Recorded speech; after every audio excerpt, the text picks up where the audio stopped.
Hello, everyone, and welcome to the Evolve with Emily show. I am your host, Emily Eden, and today's guest is going to leave you feeling incredibly inspired. She is a powerful force in the women's entrepreneurial world. We have today Adina Eden Mizrahi. She is designer and co-founder of Adina Eden, which is a women's jewelry line that inspires women to step into their true power.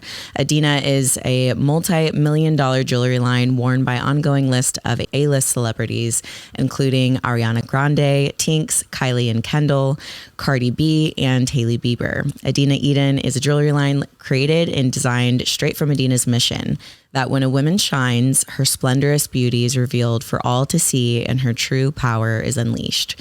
Through her jewelry line, Adina is helping women make a statement for themselves and to the world. So let's go ahead and welcome Adina Eden to the show. Welcome to today's show. Hi, guys. Thank you so much for having me. Of course. I know there's a lot of people that are listening to this that are looking to start their own businesses and looking to build their own brand. So I'm really excited to dive in today to kind of first get an idea and a picture of who you were before you started this brand, where you came from in childhood to where you're at now. So could you give us a little insight into maybe some of the struggles and challenges that you faced in your younger years and how you chose to overcome those and actually now become this really powerful force in the world? Yeah, absolutely. Actually, I think my story of my childhood is what really made me who I am today. And I feel like without going through what I've been through, I wouldn't be as strong as I am today. And I wouldn't be able to really fight all the hurdles and challenges that I face every day as an entrepreneur. But basically, when I was younger, I was very overweight. I had no friends, so I was pretty much an outcast in school, and I was bullied. So that kind of kept me always on the sidelines. It did keep me creative because I would kind of see what everyone else was doing and then kind of critique it in my own way without actually ever saying anything. And so it kind of gave me this outsider perspective on what should be happening and like how much more people could be doing, and just seeing how people doubted themselves so much. And me being someone that had no friends, I was still confident. At times I did fake it till I made it. And I say that till today, like sometimes you just have to fake it and just pretend like you're confident, just like feel like you could do it. And eventually you will. If you manifest it the right way, you will eventually be able to get there. And so being that I was always alone, I started to kind of, do my own thing as a child. And so I was very in my own world, this creative world. I loved fashion, even though I couldn't really, understand it so much and I couldn't really put it on myself. I kind of had this vision for what I wanted to be one day and the kind of woman I wanted to really be for my own kids and for the future generation. And I felt like I kind of was very drawn to jewelry because it's something that anyone can wear. Mm-hmm. I felt like that was one accessory that when you put it on, you look just like everyone else. And there's no overweight, there's no underweight, there's no tall, short, like it's who you are and it's how you express yourself to the world. And I felt like jewelry was much more personal than an article of clothing. And so for me, jewelry was how I felt like I fit in with my peers. And I mean, it sounds crazy thinking of it now because the more unique and the more different you are today, the better and more awesome you are. Totally. But as a kid, you want to fit in and you want to be like everyone else. And you don't want people looking at you like you're crazy. Mm-hmm. And so for me, putting on a necklace and then not really focusing on what I was wearing for clothing made me feel like I could be one of my peers. I could be on the same playing field as them. And so that's where I kind of started to fall in love with jewelry. And that's how I started to style my outfits around the pieces of jewelry I was wearing. And then as I got older and, more brands started coming out, I felt like there was this niche that was just not there for jewelry that was affordable for girls my age, teenagers, young adults, that you could actually wear for over a certain period of time where it would last. Mm-hmm. So I felt like it was either like a Tiffany & Co. vibe or Claire's. And I felt like that middle ground was really missing. Mm-hmm. And that's where I kind of put my focus into. That's what I started with. And before I knew it, one thing led to another, word to mouth, influencer marketing, social media. And before I knew it, we ended up here. There was many struggles and challenges that I faced along the way. And I think that if I wasn't, a constant outsider in my life, and if I didn't have that strength, I wouldn't have been able to overcome it. See many other women who, just small challenges sometimes make them feel like they want to give up. And for me, that was never an option. Giving up or failing was never an option, aside for the fact that my parents are both immigrants and worked for people their entire lives. I always wanted to be an entrepreneur. I always wanted to make my own money, feel like I was in control of my own paycheck and never have to rely on anyone else to, sign a check for me.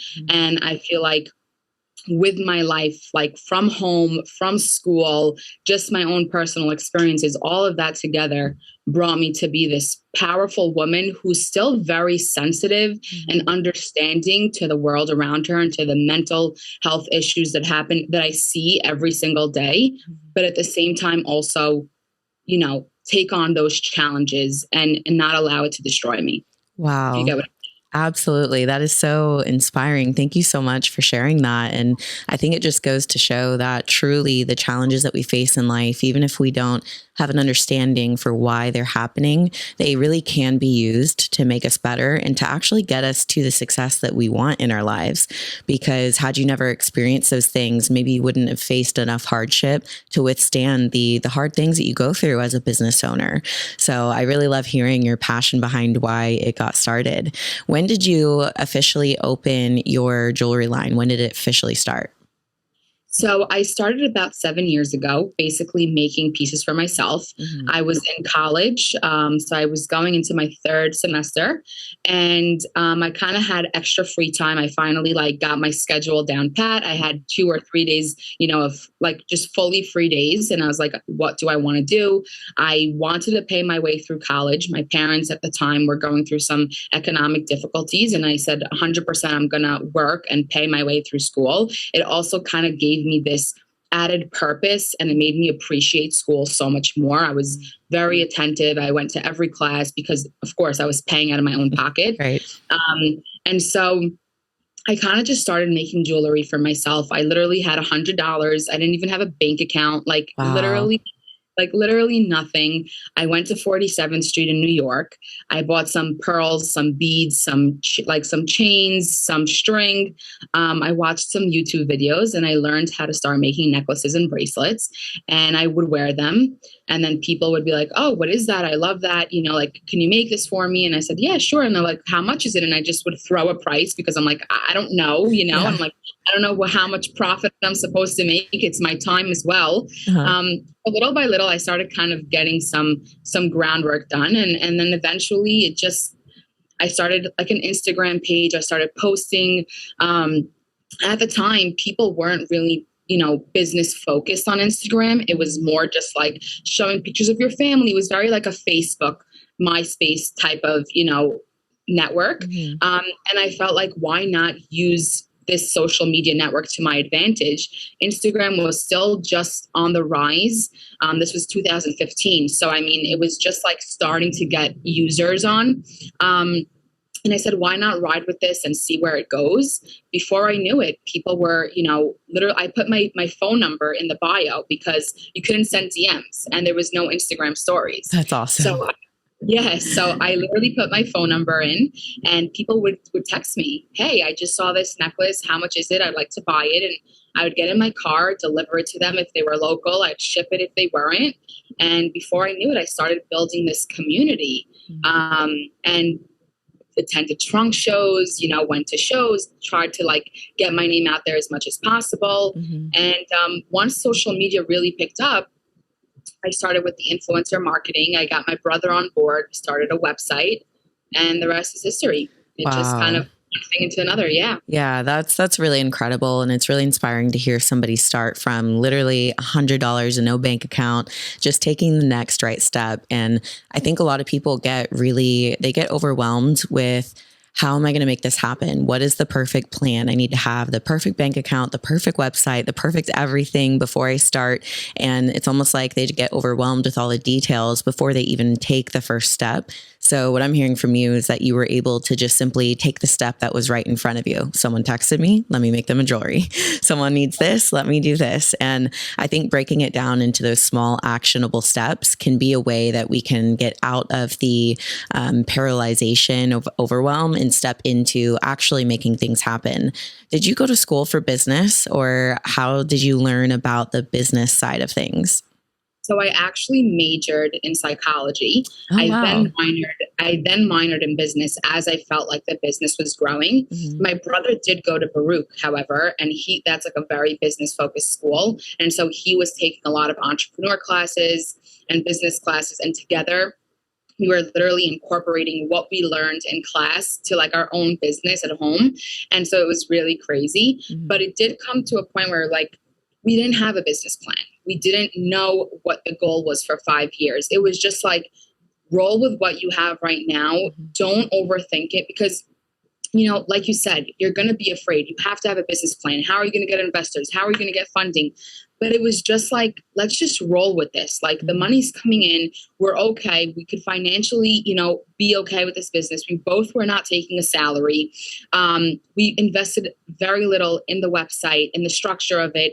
We watched YouTube videos, learned how to do things. We had no hired employees. We were doing everything A to Z. So we really kept every dollar in the business and just kept reinvesting it. And I say that that's what really helped us, because if it weren't for that, I mean, if we had hired people, then it would have been really difficult to kind of pivot. But we were able to, you know, really just all of a sudden jump from one thing to the next because we were doing everything. And today, as you know, the woman who founded the company and who's part owner, when I look at my employees doing something, I know if they're doing it right or not, because I used to do that too. Mm-hmm. Today, we may have, you know, better systems. It's not all manual like it was before, Mm-hmm. but I can go back and do anything that I have to do if need be. So when the pandemic started, Mm-hmm. and we had to send everyone home, which thankfully we were still able to pay them, I had to sit here and do everything myself, from the uploading to the, you know, to the pictures for the products, to like the descriptions, the measurements, shipping orders, printing orders. Like a lot of people can't do that once they get to a certain point in their business. And so the fact that I'm still so tied to my business and can go back to the basics and do everything from scratch, to me, that's extremely important. And that's more than what you learn in business school. It's more than what a professor can tell you from a textbook. I think it's the experiences that you see. My parents both were business people. Like I said before, they were immigrants. They did not have the language on their side. It was just like, you know, sell. You sometimes don't have to even speak to sell a product. And for them, that was what they kind of veered towards, you know, because that's how they could make a living. Mm-hmm. And so I grew up in a home where listening and hearing about business deals and, you know, just pricing and profit and all these tactics, it made me kind of just have that business ethic in me. Mm-hmm. And so for me, I was always a businesswoman from childhood. I would go to school, I'd buy candy at the dollar store and sell it for, you know, 3 times the price to kids in my class. And I was making money, you know. That's or my awesome. Mom would from her office and like these little lip glosses at 10 pack, and I would sell each one for the price that she would sell the entire 10 pack for, you know. So like stuff like that. I always had that business, you know, that business just in me. Mm-hmm. And I just felt like I always veered towards, you know, selling. And to me, it gave me a certain rush. Mm-hmm. Today, I don't sell as much as I did before when it was just me doing all the work. Mm-hmm. But when I see my associates in the stores, I tell them sometimes, you know, say this or do this or move this around. And, you know, it's all a psychology behind it. So having a little bit of psychology, a little bit of business, my own experiences at home, all together, that just helped me, you know, with everything. Yeah. Wow. That's really incredible to hear that. And what I love is that by doing all of the work yourself, you have built so much experience within yourself that now makes you what I believe a really great leader for your business and your employees. And what I see happening a lot right now is there's a lot of people that are kind of buying into this overnight success idea where they see people that either blow up on Instagram or TikTok really quickly. And it's like they're working for this instant overnight success. And some of them aren't even willing to do the like grunt work, so to speak, right? Like they just want to skip. They're like, I know I'm supposed to be a business owner. So who wants to work for me and do the work while I become the top dog, you know? And I think it's just kind of backwards. I think people need to be willing to do the work in every single way, where no job is above you, where you're willing to get down, you know, dirty and gritty to do whatever it takes to make it happen. Because there's a lot, I think, that can be learned in that, and that can cultivate, you know, such a great business leader and owner such as, you know, yourself. What did it feel like when you earned a spot on the 2022 Forbes 30 Under 30 list? I mean, every time I answer this question, it's like I don't even know how to respond. There's really no words. I mean, one thing I have to say, and I give so much credit to Forbes, is that I felt like being a child of an immigrant, being a Jewish American from a very small Syrian community in Brooklyn, New York, I felt like there's no way I would make it to Forbes 30. I felt like everything is stacked up against me. And especially with the rise in anti-Semitism and everything that's going on in the world right now, it's a very scary time. And the fact that, putting everything aside, Forbes honored us for our true accomplishments, to me, that's something I never saw in my life. Because as a girl, as a daughter of immigrants, I always had to try so much harder. And I can't even explain it. And I know people listening who have a parent that's an immigrant, or who are first generation, or themselves just immigrated here. I can tell you, everything is always stacked up against you. And no matter how American you consider yourself to be, even if you were born in this country, there's so many times where people don't respect you as much, or say, oh, your father has an accent, or your mother says this word weird, or even me, I have sometimes an accent when I say certain things because my parents would use different ways of saying those words. And I felt like my entire life, I always had to do double the work because I was overweight, because I was a daughter of immigrants. There were so many things stacked up against me. I was the underdog my entire life. And to see how Forbes took my story and really, you know, believed everything I said and took me for my word and looked at everything that I've accomplished, to me, it was that stamp of approval of, yes, Adina, you are running a legitimate business. Yes, you have a whole team of employees under you, and you're 26 years old, and look what you're doing. You built this company from $100. I mean, it's the craziest thing to think. And as a daughter of immigrants, you know, I was always very tough on myself. Like, I had to do better. I had to work harder. A 98 wasn't good enough. You had to get the 100.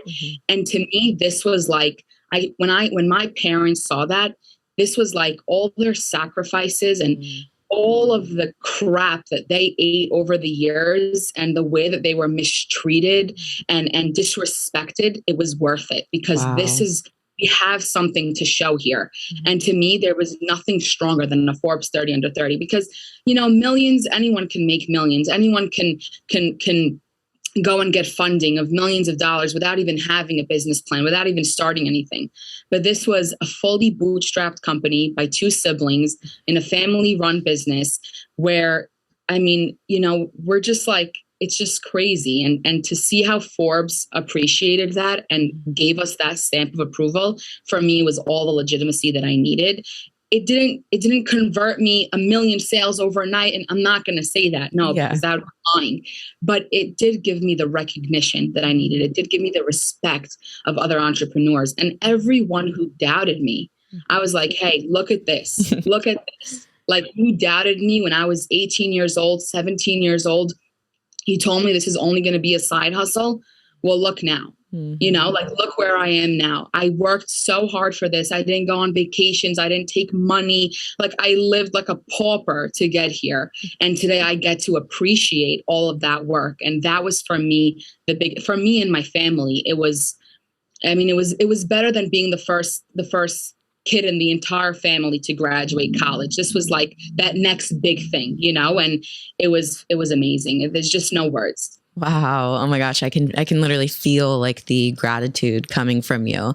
And I was going to ask how your, family and your parents felt about it. So I love that you shared that, and what a beautiful experience that you guys get to share together. And I know that you just sharing your story is really touching a lot of people's lives and hearts right now who desire to create the amount of success that you've created in your life and for your family. And also, like, I have a big family, so I love the fact that you're in business with family, because it's better when you get to be successful together.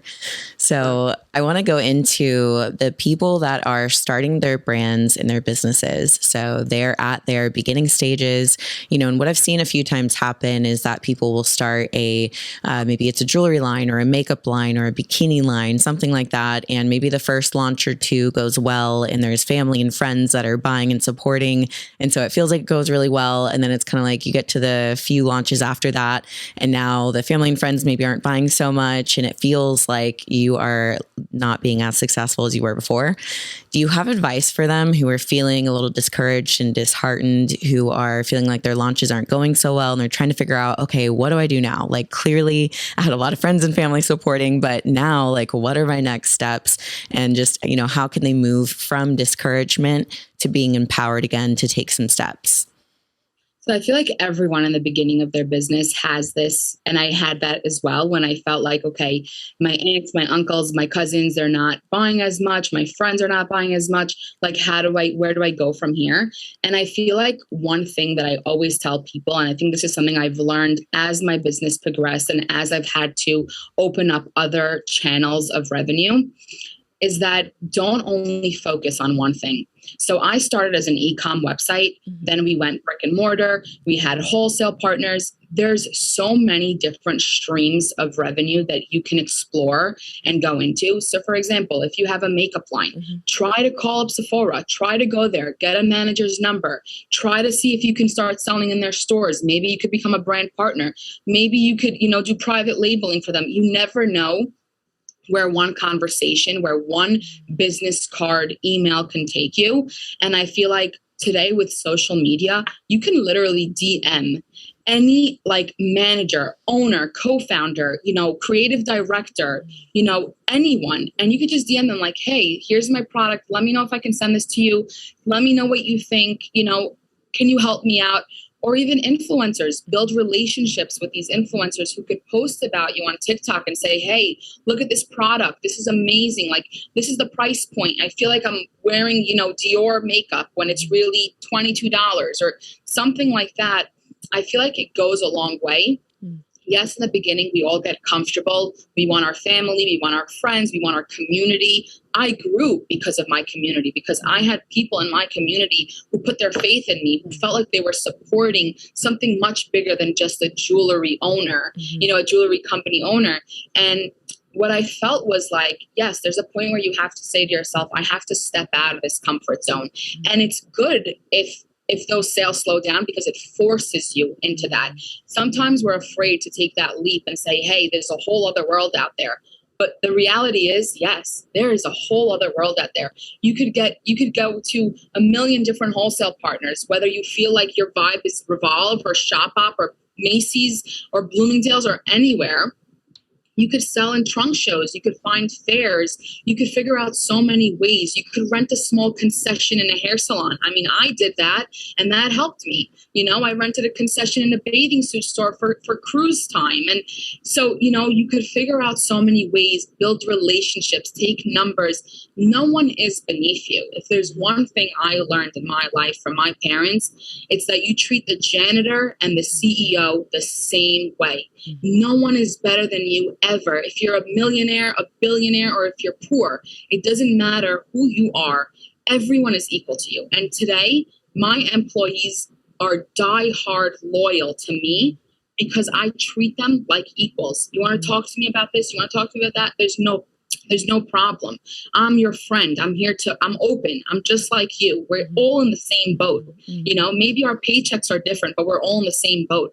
And I think at the end of the day, when you realize that, when you take that initiative to help a customer, when I'm in my Soho store and a customer walks in and I see my all of my clerks are busy, I'm helping you. I'm not like, oh no, I'm too good to help someone. No, I'm helping you. You're getting a better experience. Hey, Adina's helping you out. And sometimes they're like, oh, what's your name? I thank you so much. And I'm like, oh, I'm Adina. They're like, wait, what? Yeah. What are you doing here? Like, why are you even in the store? Like, I don't even believe this, you know? And I tell people, it's like, it's my business at the end of the day. It's my name. It's my face. Like, I want to help as much as I can. I want everyone to have an amazing experience. So sometimes I take customers' numbers and they end up being this crazy mogul in Puerto Rico that can help me build my brand there too. Wow. Like, you just never know the connections that you can build. And sometimes it's just from a small conversation. It's just from an exchange of numbers that could take you to a different level. And I feel like there's so many ways to make money nowadays. If you feel like your e-com website isn't working, open up an Etsy shop. Do something on eBay, sell your sample pieces on eBay, something, generate money. I feel like at the end of the day, when it comes to making money, there are so many ways to make money. Yes, it may be uncomfortable. Yes, you may feel like, I can't do this anymore. I'm tired. I'm exhausted. I just want to give up. I feel you. I know that feeling. But at the end of the day, when you go out and put your eggs into the world and you all of a sudden see how everything is hatching and you're creating this whole entire environment and community around you. And now it's okay if there's a pandemic because you're making money here. And it's okay if there's a recession because you're making money from there. And you have so many streams of revenue that nothing can break you down. Nobody can break you down. And that's the beauty of being an entrepreneur, is that there's no just one website. There's no just one store. It's all up to you. You can do it all. Whether you have the help or not, you just need those few friends and that family to support you, and you can do anything you want. As long as you have the passion and you love what you do, you can do absolutely anything. Oh my gosh, I'm over here having chills up and down my spine, left and right. You are so powerful in the way that you share. And I think what I'm hearing from you is to just not give yourself any excuses to quit. Like if something's not working, figure out what else will work, get creative, explore other ideas, and to always value the relationships that are in front of you.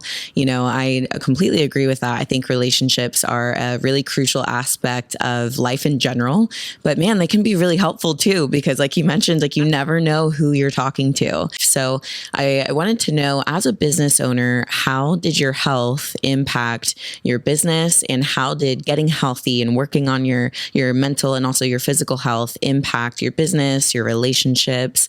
And what would you say to those, you know, who are still struggling with their health? So I think mental health is extremely important, and it's a topic of conversation that we should never overlook. I think that if you're in tune with your mental health, then you're already a step ahead of everyone. It took me time to kind of understand, like, hey, what I'm feeling is not right. This doesn't make sense. I shouldn't like dread getting out of bed. I shouldn't dread a phone call conversation. I shouldn't hate these things. Like, there's something obviously not right. I literally got a therapist. I worked on myself. It took me 2 years of 45-minute conversations once a week, going at it, figuring out everything that I bottled up and suppressed and all that hate and anger and resentment that I had in me. And eventually it transformed me, because my business was becoming successful. I wasn't turning off my feelings during working hours and then, you know, turning them back on before I'm going to bed and going to sleep crying. I learned to stay in tune with my feelings. And if I wasn't happy, then I knew that I wasn't working my best. And so I would figure out what it was that I felt I needed. You know, I think a lot of times, you know, like when a baby cries, you don't know what a baby wants. They could be hungry. They could need to go to the bathroom. They could, whatever it is. That's how I felt. I didn't know what I needed. I was feeling all these feelings and I didn't know what I needed. I was so out of tune with my feelings. And through therapy, through reading and listening to podcasts and interviews and so many things, I was able to start to understand what it was I was feeling, why I was feeling these things. And as I started to, I mean, mental health and just your health in general, it really goes together. And I have to say that it really does. Mind and body, it's very, very like, it's just the minute like I started losing weight, I lost 200 pounds. I can't Wow. even tell you, when I lost every pound that I shed off, I felt like I was letting go of another bad experience. I was letting go of another bad thing that I felt. And to me, getting healthy ended up helping my mental health, and getting my going to therapy helped me with losing weight, because I was like, I'm fat, so I'm eating, and then I'm eating because I'm fat. And then it was a cycle that never ended. And sometimes people just tell me, just stop eating or just stop binging. And I was like, you don't get it. It doesn't work like that. It's very easy to say those things, but it's this like endless cycle until you say to yourself, I'm going to stop this cycle and I'm going to figure out how I'm going to stop this. And I understand I need help. I can't do it myself. I'm a 16, 17-year-old girl. I need help. I don't have nearly the amount of experiences that other people around me have that they can help me. And I might as well take their experiences and listen to them and apply it to my own life, so that I don't have to go through what they went through just to get back to the same point. I might as well learn it the easy way than learn it the hard way. And so through therapy, and I always tell this to everyone, I'm still seeing a therapist here and there, because you want to vent, you want to speak, you want to, let out what you feel. And sometimes it's easier to do it to a stranger than to say it to your husband or to your mother or to your sister, And so getting that help from a therapist, working out, going to the gym, feeling like I had meaning, like I'm losing weight, I'm eating healthier, I feel good, people are noticing, I'm buying different clothing, the jewelry is even fitting me better. It just all in all added up. Don't get me wrong, there were days that were very tough, and there were days that I basically, shut everyone out, and I was rude, and I was a monster, and there were those days 100%, but I was also young, and I was also I didn't understand everything I was feeling. Today, I feel something and I know exactly why I'm feeling that. And I get to the bottom of it and I don't let it pile up. And then all of a sudden have a blowout attack in a month from now, It's like, feel what you're feeling. Like you said before, pain is something that we try to avoid at all costs. But when you feel the pain and you allow yourself to really internalize it and feel it and then get over it, it's something that you surpassed. It's not coming back, and that's the whole beauty of it. It's like becoming immune to it, learning what it is, and then figuring out what you need to help you when you feel that. So when a kid cries and he's hungry, you give him food. The same thing here. You figure out what you need. Sometimes you need a vacation. Sometimes you need a spa day. It all depends on what you need and what works for you. But once you know what works for you, you go, you do it, you rejuvenate, and you're a new person the next day. I could not have said that better. And I think I want to really reiterate what you said, that if you're already aware to what you're feeling and you're in tune with that you are a step ahead. And I'm definitely a huge advocate for therapy and mental health, because like you mentioned, sometimes you don't know what you need. You don't know what you feel. So how could you possibly show up for yourself, and how could you communicate that to other people? But if you were able to work with a therapist, you're able to really learn, okay, why are these feelings coming up? What is the root of these, and what are some healthy ways that I can learn to process through them? And yeah, sometimes you want to just avoid the pain and not feel it at all, but it stays in your body, it stays in your mind and in your heart. And it's better just to feel it, channel that energy, and then allow it to come out. And now, it's really beautiful to hear that someone who once maybe didn't really know how to process or go through their feelings, which we all go through, now you're able, like you have all these different modalities and ways and things. And, I say, just like going to the gym, I think it's great to go to the gym, so to speak, for your mental health. So even when you are healthy, like I'm healthy, but I go to the gym every day. Like I love working out. I love being active. Maybe I go to the gym or I go for a walk, or, I do something active because it's good for me. I think the same thing with your mental health. I think it's just good and healthy to always, keep that in check and have somebody where you can kind of get some outside feedback from. Sometimes you need that person that's removed from the most intimate circle of your life in order to get some really non-biased feedback. So I just couldn't agree more with you there. This show is sponsored by BetterHelp. At times, I wish life came with a user manual. Thinking back on some of the major transitions I've made in my life, I often was met with really big decisions, swirling thoughts in my head about what to do, and at times the inability to see what my next step should be. Unfortunately, life doesn't come with a user manual. So when it's not working for you, it's normal to feel stuck. BetterHelp Online Therapy is basically the next best thing.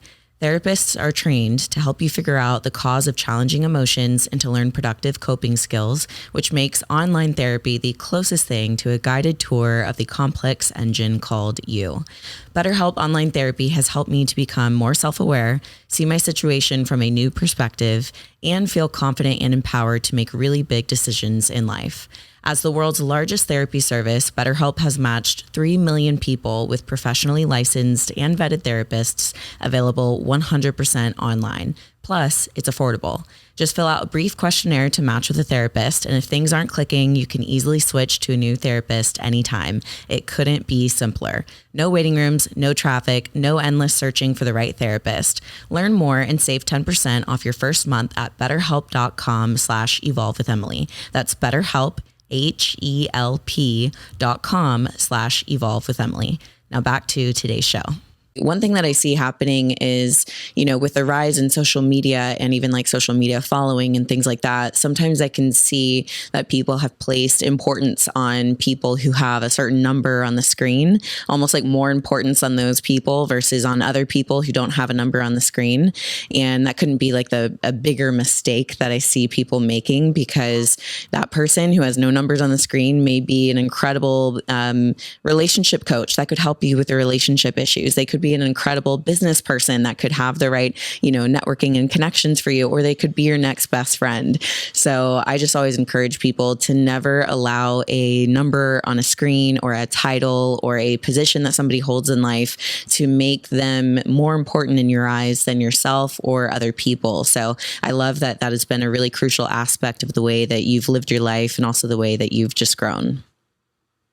Yeah, I mean, I think at the end of the day, it's all how you, it's all about your outlook on life. Mm-hmm. And I feel like I agree with you. I think a lot of times brands don't necessarily want to work with certain people that have, less than 100,000 followers or something like that. And I think it's so wrong, because I have 26,000 followers on my Instagram, and I don't even know how to tell you that so many people DM me and respond and vote on my stories.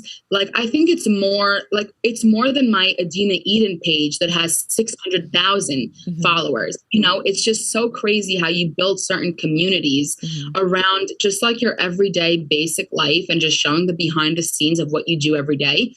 It's so crazy to see, like, my 26,000 followers, sometimes I feel is so much stronger than my Adina Eden 600,000 followers, and it just goes to show you that a number is just a number at the end of the day. And it's the soul, it's who you are, it's the experiences that really makes you into a brand and into an influencer or a blogger or someone to like confide in, Yeah, I could not agree with you more. And, I actually have done some influencer marketing as an influencer, but also I've worked within brands to help them find influencers as well.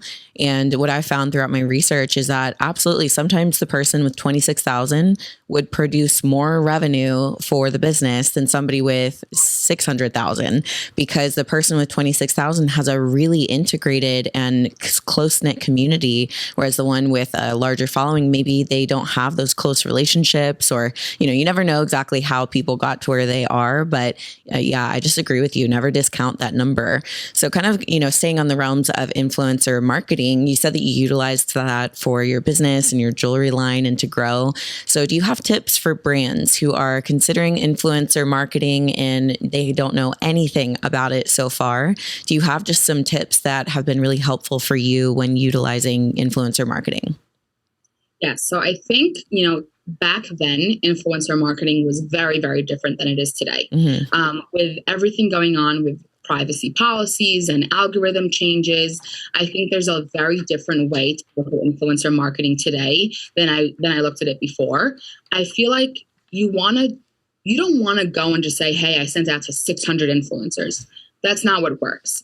You want to kind of get that number down to people who you feel connect with you, who represent your brand in the way that you feel you like, your brand culture. Mm-hmm. You feel like they vibe with you. You feel like they're the right person to represent your brand or to talk about your brand. You trust them. You follow them for years. I mean, I don't just go on someone's page and say, hey, I want to send you jewelry, and I never follow them. I don't even know who they are. Like, you know what I mean? It doesn't work like that. Mm-hmm. It's like, I used to do it by looking at who I followed, who are the influencers that I love and that I was shopping the stuff that they were posting. Those are the people that I wanted to send my jewelry to. Those are the people that I wanted to wear my jewelry organically, in their posts. And I feel like that's where I became successful, in that I didn't just go and throw my product at anyone, because my product cost me money at the end of the day. And it was my time and my energy, and creating this beautiful box that I'm about to send you. It's my time. It's my effort. It's also like, I was a little girl sitting and, making these boxes for Bella Hadid and Gigi Hadid. And it was like, their stylist reached out to me, and It was just like, crazy how it happened. Or Cardi B was like sending her stylist, hey, I want this, I want like screenshots. And I was like, these people are going on my page. Like, I couldn't even believe it. That's so cool. Yeah. To me, it was like, I love these people because they all started from nothing, because they all made it, and they all know the struggle. None of them, like you said, you don't make it overnight. Mm-hmm. It may seem like it's overnight when you're following from a distance, but for me, I could tell you, it was 7 hard years of failed launches and of things not working out and of bad Q4 months and thinking that, you're going to hit a good Black Friday and you didn't, and imagine, like, we were kids. My parents used to say, I feel so bad. Like, you're not even adults yet. You don't even know how life is going to smack you down so many times. And you're experiencing it at such a young age. Like, we wanted to hide it from you as much as possible. And like, now you're forced to be out in the real world.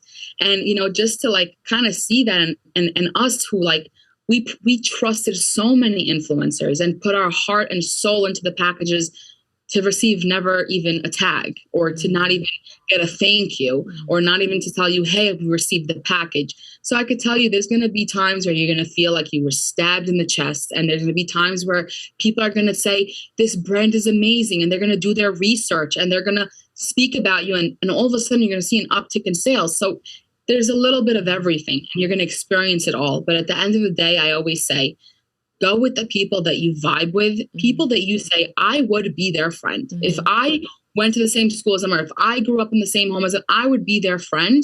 Those are the people you want to put your product onto. You don't want to just send it to everyone and her mother. You want to give it to the people that you feel could really help you. And then you build relationships with them and connections. And then they're telling you, hey, I'm going on this Revolve trip with 50 other influencers, and I mentioned it to someone that maybe they should reach out to you for jewelry. And now all of a sudden you're putting your jewelry on 50 of the biggest influencers of the year.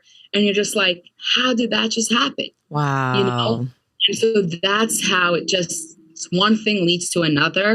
And if you trust the process, then God does his work, and you just have to be there to just say, yes, yes, yes, yes, yes, let's do it. Wow, that's incredible. And I think it's such a really good practical picture of what it actually looks like, because you're right. It's not all sunshine and rainbows. It's not all someone posting and you getting a bunch of sales. It comes with the people that never post. It comes with the brand partnerships that don't always go so well. But I think with people having that perspective and kind of knowing that up front, it'll allow them to take those hits, to take those blows and say, okay, I know that the good one's coming. We got to keep going, keep pushing forward, and find, that next relationship that is going to bring a lot of fruit in our lives. And like you mentioned, sometimes it's that relationship that just seems positive, but nothing crazy is coming from it. And then down the road, they had a conversation with somebody that brings a huge, incredible opportunity like that Revolve trip, which is really incredible. I love hearing all of the beautiful moments and kind of like the mountaintop moments that you've had in your career, because I think it's really inspiring knowing that you've had the lows as well, because everybody goes through it. And I think sometimes oftentimes in life, we seek to avoid pain. We seek to avoid heartbreak or failure or loss. And in reality, if we would just be real with ourselves, everybody goes through those things. And it's not a straight line. It's not like once you're successful, you don't have those things again. It's ups and downs. Life comes in a flow. And one thing I've been really trying to focus on in my life is just doing all the work that I can do, being excellent, being driven, being focused, but really surrendering to the flow of life, really recognizing where I'm at in my life and trying to flow with the wind, so to speak, instead of like really resisting all the things that I'm already experiencing, you know? And I find that when you get out of that resistance and into flow, you're going to experience lows, but they're not going to hit as hard because you're not resisting them. You're actually allowing them to happen. You're working through them. You're learning through them, and it is making you stronger and better. And I love that you've really experienced that on all ways in your business. I wanted to ask you about your rebrand. So you rebranded from Adina's Jewels to Adina Eden. So when did this rebrand happen? Why did it happen? And what is the mission behind your rebrand? So yes, I started as Adina's Jewels, and we rebranded about 2 months ago to Adina Eden, which is my first and my middle name. We felt that it was time for this change. Starting off as Adina's Jewels, we did our logo. We picked the name on a whim. We did our logo over email. So it was very, very quick. It was basically just jump in, do this, don't let anything affect you, and we'll deal with it later. The pandemic hit. We, thank God, did very well during the pandemic. We felt like we brought on many new followers, many new customers. We kind of felt indebted, like we want to do that to ourselves and to our fans and to our customers who've been with us from day one. I felt like it was time to make this change. I grew more into the face of the brand. So in the beginning, I was very shy. I was still overweight. It took me time to, get healthy and just kind of start this new chapter in my life. I lost a lot of weight. I gained more confidence. I got healthy. I was living a better lifestyle. And I felt like, all of these changes happened. We're no longer Adina's Jewels. I felt like we were creating this brand and not just this jewelry company. It was no longer about, the money. It wasn't just like, we need money. Like, we became financially stable. We became confident in ourselves. We were no longer, with that fear of like paycheck to paycheck lifestyle. We got more, just stable in our lives in general. I got married. Everyone else got older. We felt like I wanted to be more of the face. I wanted to share my experience. I feel like jewelry, like I said, is so personal to you. And I wanted to have a story behind my pieces, because you're really not just buying a necklace because it shines nice on your neck. You're buying it because it makes you feel better about yourself when you do that. I can't even tell you how many times I put on jewelry before a meeting and I had this epic stack and I was like, now I'm going to get them. Like they're going to awesome. Like I'm going to make that money because I look like $1 million just by putting on a couple of jewelry that costs $200, And I feel like at the end of the day, I wanted to share that with the world of I'm a self-made girl. I started from nothing. I still consider myself to have a very long way to go. This is just the beginning. And I felt like I was on the cusp of greatness. And I wanted it to flow. I wanted my customers to understand that you're not just buying a piece of jewelry. You're buying into your own happiness, into your own confidence, into your own success. And this is just to help you with your experiences. And I felt like that's what I wanted to share with everyone. Like we created this Garden of Eden vibe in our Soho store without even realizing it. And then when we had this branding agent walk into our store, he's like, I feel like I'm walking into the Garden of Eden. And I was like, hey, my middle name is Eden. And he's like, wait. That's the name, Adina Eden. Like that, like there's no question about it. And the minute he said it, I had this chill from like my whole body. And I looked at my brother and I just choked. And I was like, I never felt so attached to something. Like that's the name. Wow. And my brother he's like, and my brother is like this hard CEO. Like, I don't care that I'm 24, I'm a CEO. And he looked at me and he was like, broken. And he's like, that's the name. Like I never saw him so emotional in my life. And we just looked at each other and we were like, that's it. Wow.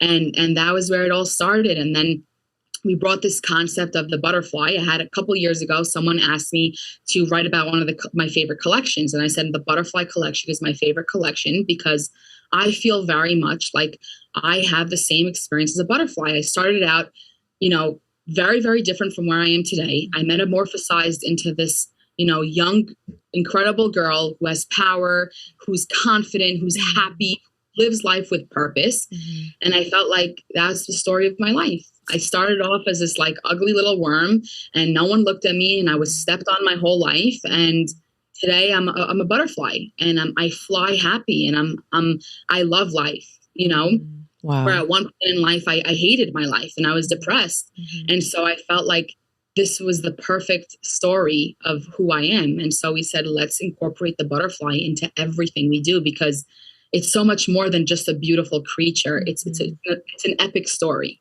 Absolutely. Wow. Thank you so much for sharing all of that with us. And I don't know if you know, but my brand is Evolve, and my brand logo is a blue butterfly. So I could not relate more to that story. And I agree. I think the butterfly is such a beautiful representation of transformation, and for you to go from where you started experiencing those things like mental health and, being ostracized from your peers to now being this really powerful, inspiring, motivational speaker and businesswoman. It's really incredible. And wife, congratulations on your wedding. It's just really incredible to see, what you've been able to do in your life. Well, if people are interested in checking out your jewelry line, where is it that they should go? They can find us on adinaeden.com. Our Instagram is adinaeden_. So you can find us there. And if you want to find me personally, it's Adina Eden on Instagram. So awesome. And where is your brick and mortar store? We have a store in Dumbo, so 55 Water Street. And then we have a store in Soho, 68 Prince Street. So we're right on Prince between Broadway and Lafayette. It's this little tiny Garden of Eden, so it should be easy to find us. But yeah. I love that. And it's interesting because I love the Garden of Eden. There's this song, I believe it's just called Eden, and it makes me feel like I'm in the Garden of Eden. And so I love that that's your theme. If I'm ever in the area, I'll definitely check it out. And if any of my listeners are in the area, do me a favor and go to the store, grab a piece and tell them that the Evolve with Emily show sent you and send me a little photo because I'd love to see what it looks like. Adina, thank you so much for being on today's show. Your story has been so incredibly inspiring. And I know there's a lot of entrepreneurs that are listening that are going to be really inspired to overcome the challenges that they're facing right now. So thank you for sharing your story with us today. It's my pleasure. Thank you for having me. Awesome. All right, everybody, you know the drill. If you enjoyed today's show, please do me a favor and share it on your Instagram stories. You can text it to a friend, share it with somebody who you think might need to hear the message of today. And you can also tag both Adina and myself on your stories. Let us know what your feedback was. Feel free to connect with us, send us a DM. And without further ado, I'll see you guys in the next episode. Bye, everyone. Have a great day. Bye, guys.